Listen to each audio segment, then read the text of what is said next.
A coin dealer in Ohio put up a sign last week that he has never used in 20 years of business. It read, "Limit 2 ounces per customer. Call before you drive here." He did not raise his prices because he wanted to. He raised them because he physically ran out of metal to sell, twice in the same month. And he is not alone. Right now, across the United States, something strange is happening at the counters where ordinary people buy silver coins in bars, and almost nobody outside that industry has noticed it yet. By the end of this video, you will understand exactly why dealers are behaving this way, what is really happening inside the vaults that back the entire global silver market, and why this story matters whether you own a single silver coin or none at all. Because what is unfolding right now touches your savings, your retirement, the electronics in your home, and even the price of the solar panels going up on rooftops across the country. This is not a story about a coin shop having a bad week. This is a story about a crack that started deep underground, in a market most people never think about, and is now reaching the surface. If you're interested in money, investing, gold, silver, and protecting your financial future, subscribe to Money Insights and like this video, because every week we break down the biggest financial stories in simple English, so stick around, because the next few minutes might change how you look at the metal sitting in your junk drawer. Let's start with the number that grabbed headlines earlier this year.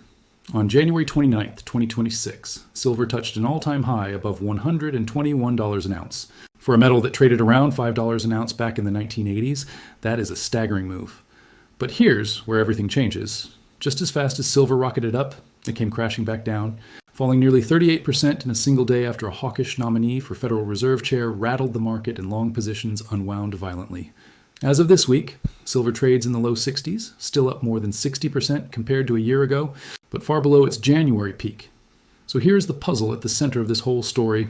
If silver crashed that hard, why are dealers still running out of physical metal to sell? Shouldn't a falling price mean plenty of supply? Almost nobody asks that question, and the answer is where the story really begins. To understand what's happening at your local coin shop, you have to follow the metal halfway around the world to China. For most of 2025, China was actually a net exporter of silver, shipping out around 5,100 tons over the year to feed demand elsewhere. Then, almost overnight, that flow reversed. Beijing announced that starting January 1st, 2026, silver exports would require government approval, the same kind of licensing regime China uses for rare earth minerals. Only 44 companies were authorized to export silver for 2026 and 2027. And each of them had to meet strict production and financial requirements that sidelined smaller refiners entirely. In effect, China took a widely traded industrial metal and reclassified it as a strategic resource, something too important to let flow freely out of the country. Now, here's the part most people miss. China isn't just the world's largest silver consumer for solar panels and electronics. It also holds an enormous share of global silver refining capacity. When it tightened the exit door, silver already inside China effectively became trapped there, and the country flipped from exporter to aggressive net importer almost overnight. Chinese silver imports early this year reached their highest level in at least 8 years. Premiums on the Shanghai Gold Exchange spiked to somewhere between 10 and 14% above Western benchmark prices, meaning a Chinese buyer would happily pay significantly more for the exact same ounce of silver than a buyer in New York or London. When two markets selling an identical product diverge that sharply in price, it usually means one thing: the metal cannot move fast enough between them to equalize supply and demand. That gap is the first crack in the foundation. But China alone doesn't explain the whole picture. This is where we have to talk about COMEX, the exchange in New York where most of the world's silver futures contracts are traded. COMEX keeps physical silver in approved warehouses, split into 2 categories: registered silver, which is available for delivery against futures contracts, and eligible silver, which meets exchange standards but isn't currently earmarked for anyone. As of the end of July 2026, COMEX vaults held roughly 333 million ounces total, with about 100 million ounces registered and available for delivery. On paper, that sounds like a lot of metal. Here's the twist almost nobody talks about. Total open interest, meaning the number of futures contracts outstanding, has at times represented several multiples of that registered inventory. Earlier this year, one analysis found registered silver covering roughly 24% of total open interest, meaning if even a modest fraction of contract holders demanded physical delivery all at once, the exchange would be forced to scramble. This is the part that sounds almost unbelievable, but it's simply how modern commodity markets work. For every physical ounce of silver sitting in a vault, there can be far more paper claims on silver circulating through the futures and derivatives markets. Most of the time this doesn't matter because most contract holders settle in cash and never actually ask for the metal. But when confidence in paper claims waivers, When big institutional players start demanding real physical delivery instead of a cash settlement, the system gets tested. And in the first quarter of 2026, that is exactly what happened. Demand for physical delivery in COMEX silver contracts spiked to unusually high levels relative to available registered stock. And for a brief stretch, some analysts described the coverage ratio as low as roughly 13%.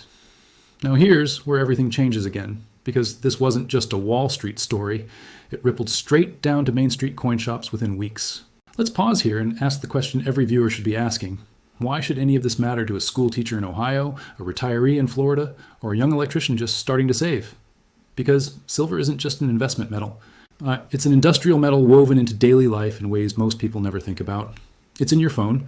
It's in the solar panels increasingly common on American rooftops.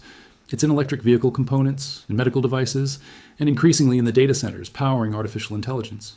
When industrial buyers can't get the silver they need at a predictable price, those costs eventually show up somewhere else, in the price of electronics, in the cost of building new energy infrastructure, in the price of anything manufactured with a silver component.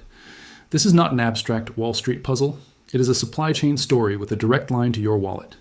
So let's dig into why industrial demand has become so relentless. Roughly 70 to 80% of the world's silver isn't mined on its own. It comes up as a byproduct of mining for copper, lead, and zinc. That means even when silver prices triple, mining companies can't simply flip a switch and produce dramatically more of it because their operations are built around a completely different primary metal. Meanwhile, demand keeps climbing. The solar industry alone was estimated to consume somewhere between 200 and 250 million ounces of silver annually, close to a fifth of total global supply. Electric vehicles add tens of millions more ounces a year. Layer in semiconductors, 5G infrastructure, medical technology, and the explosive growth of AI data centers. And you have a form of demand that simply does not slow down just because the price goes up. Industrial buyers need the metal to build the product, full stop. Now, here's a statistic that deserves its own moment. According to the Silver Institute, 2026 is on track to be the sixth consecutive year the global silver market has run a supply deficit, meaning the world is using more silver than it's mining and recycling combined, with a shortfall in the tens of millions of ounces for this year alone. 6 years in a row is not a blip. It's not a seasonal hiccup or a one-off disruption caused by a single country's export policy. It's a structural pattern, one where demand has consistently outpaced the world's ability to dig new silver out of the ground or reclaim it from scrap. Every year that deficit persists, it draws down whatever above-ground stockpiles remain, in vaults, in exchange-traded funds, in industrial inventories. And stockpiles, unlike mines, are finite. Once they're drawn down, there's no lever to pull to instantly refill them. This finally brings us back to that dealer in Ohio with the handwritten sign. Coin and bar premiums, meaning the amount buyers pay above the raw spot price of silver, tend to swing wildly during moments like this. Some bullion dealers have reported premiums running from roughly 6% over spot for large institutional-sized bars, all the way up to 12 to 14% over spot for small 1-ounce coins and 1-kilogram bars, the exact products ordinary retail buyers want most. Here's the part that trips people up. A shortage at the retail counter doesn't always mean there's literally no silver left anywhere in the world. Often it means refiners are overwhelmed because turning raw silver into small, stamped retail-ready coins takes far more labor and machine time per ounce than pouring a large industrial bar. When demand spikes suddenly, that retail production bottleneck becomes the visible symptom, even while institutional silver keeps moving in the background. But here's a mini cliffhanger worth sitting with. This isn't the first time this has happened. Back in 2021, a wave of retail buying driven largely by social media created a short-lived squeeze on silver premiums and dealer inventory. It faded within weeks once the buying frenzy cooled. Is what's happening now just a repeat of that, a temporary panic that will resolve itself once headlines move on? Or is this time fundamentally different? To answer that, we need to look at what separates 2026 from every previous silver squeeze in modern history. And the answer might surprise you. History tells a very different story this time, because the earlier squeezes were driven almost entirely by sentiment, by a crowd of retail buyers rushing toward a thin market all at once. That kind of pressure fades as fast as it builds. What's different in 2026 is that the retail rush is happening on top of a structural deficit that has now lasted 6 straight years, on top of a major exporting nation reclassifying silver as a strategic resource and choking off outflows, and on top of industrial demand from solar, EVs, and AI infrastructure that shows no sign of slowing down regardless of price. In other words, the 2021 squeeze was a wave crashing on a mostly solid shore. The 2026 story is happening on a shore that has been quietly eroding for years. That distinction matters enormously for how long this pressure is likely to last. Before we move on, there's a hidden connection most coverage of this story skips entirely. India. While the spotlight sits on China and COMEX, India quietly became the world's largest and most influential physical silver market in 2025, importing billions of dollars worth of silver even as domestic prices nearly tripled over the year. Some of that surge came from families and investors shifting money away from increasingly expensive gold towards silver instead. Some came from booming solar and electronics manufacturing, and some came from a simple cultural preference for holding physical metal rather than paper claims. When you add India's appetite on top of China's reversal from exporter to importer, you start to see just how many major economies are simultaneously pulling silver toward themselves at the same moment, all while the total amount of newly mined silver barely budges year to year. Here's a historical parallel worth sitting with for a second. Back in 1979 and 1980, two wealthy brothers named Nelson and William Hunt attempted to corner the silver market by aggressively buying up physical metal and futures contracts, briefly pushing silver to roughly $50 an ounce, an almost unthinkable price at the time. That episode ended in a dramatic crash once exchange rules changed and their buying power collapsed. It's remembered today as a textbook case of a deliberate corner, a single coordinated buyer trying to control the float. What's happening in 2026 looks different in an important way. This isn't one buyer executing a plan. It's a leaderless convergence, a national export policy here, a wave of industrial demand there, a retail rush somewhere else, all pulling on the same thin thread of available physical metal at roughly the same time. Historically, these leaderless squeezes tend to be less dramatic in their peak, but far more persistent, because there's no single position to unwind and no single trader to blame. Let's talk about something else.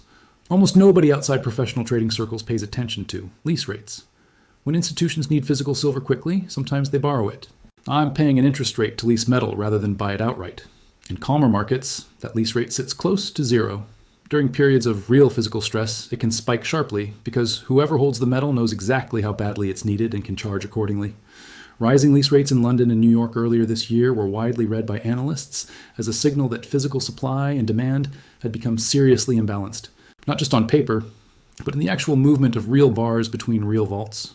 When you see lease rates spike alongside falling registered inventory and widening regional price gaps, you're looking at three separate signals all pointing at the same underlying reality. Now, here's the hidden connection that ties this entire story back to something much bigger than silver itself: the Federal Reserve.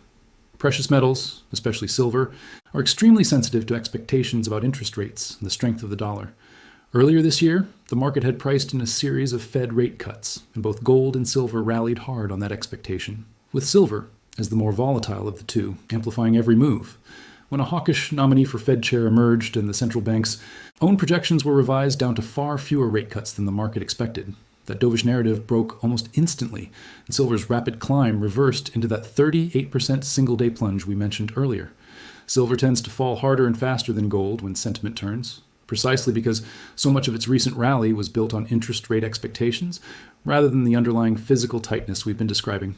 This is exactly why ordinary families should care, even if they never plan to buy a single silver coin. When a market this volatile is simultaneously facing a genuine physical supply deficit and getting whipsawed by Federal Reserve policy expectations, it becomes a kind of barometer for financial uncertainty more broadly. Retirees holding precious metals in an IRA have watched paper values swing by double digits in a matter of days this year. Workers saving for the future are watching an asset class that's supposed to be a stability anchor behave more like a high volatility trade. And parents budgeting for household expenses are watching industrial costs tied to silver ripple through the price of electronics and renewable energy equipment. The volatility itself is the lesson here, not just the direction of the price. For younger professionals just starting to build savings, there's a different lesson buried in this story. Silver's swing from around $5 an ounce in the 1980s to briefly above $120 this year, then back down into the 60s, is a reminder that no asset, however dramatic its headlines, moves in a straight line. Chasing a squeeze after it has already made the news tends to be the most expensive way to participate in one, because by the time premiums and shortages hit the mainstream, much of the easy move has already happened. The investors who navigated 2026 most comfortably were generally those who understood the structural deficit story months before January's spike, not the ones who rushed to a coin shop after seeing a viral headline. That distinction between reacting to a squeeze and understanding the fundamentals underneath one is, frankly, the entire difference between speculation and genuine financial literacy. So where does this actually go from here? Nobody can tell you with certainty, and any analyst who claims otherwise is guessing. What we can say is that forecasts vary enormously depending on which structural forces analysts weigh most heavily. Well, some mainstream bank forecast for the 2026 average silver price cluster in a range of roughly $55 to $70 an ounce, reflecting an expectation that the market gradually rebalances. More bullish voices, pointing to the persistent deficit, China's export restrictions, and accelerating industrial demand, have floated figures well above $100, and in some cases far beyond that, though these projections should be treated as informed speculation, not certainty. Historically, markets under this kind of structural pressure don't move in a straight line. They tend to overshoot, correct sharply, and overshoot again. Exactly the pattern we've already watched play out once this year. Let's be honest about what we actually know versus what remains uncertain, because a responsible look at this story requires both. We know COMEX registered inventory has fluctuated significantly and that open interest has, at times, vastly outsized available physical stock. We know China's export licensing policy is real and has measurably reshaped trade flows. We know the Silver Institute has documented 6 consecutive years of deficit based on real production and consumption data. What we don't know is exactly how long above-ground stockpiles can continue absorbing that deficit before physical scarcity becomes undeniable everywhere, not just at the retail counter. We don't know how industrial users will respond if prices climb high enough to make substitution, using less silver per solar panel or per battery, financially worthwhile. Some analysts believe that kind of demand destruction could eventually cool the deficit. Others argue the shift towards solid-state batteries and AI infrastructure will create new silver demand faster than substitution can offset it. Which brings us back to that dealer in Ohio, and to every other dealer quietly posting purchase limits across the country right now.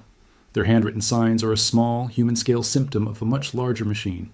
A global market where a policy decision in Beijing, a leasing rate spike in London, and a Federal Reserve press conference in Washington can all converge on a single glass display case in a small American town.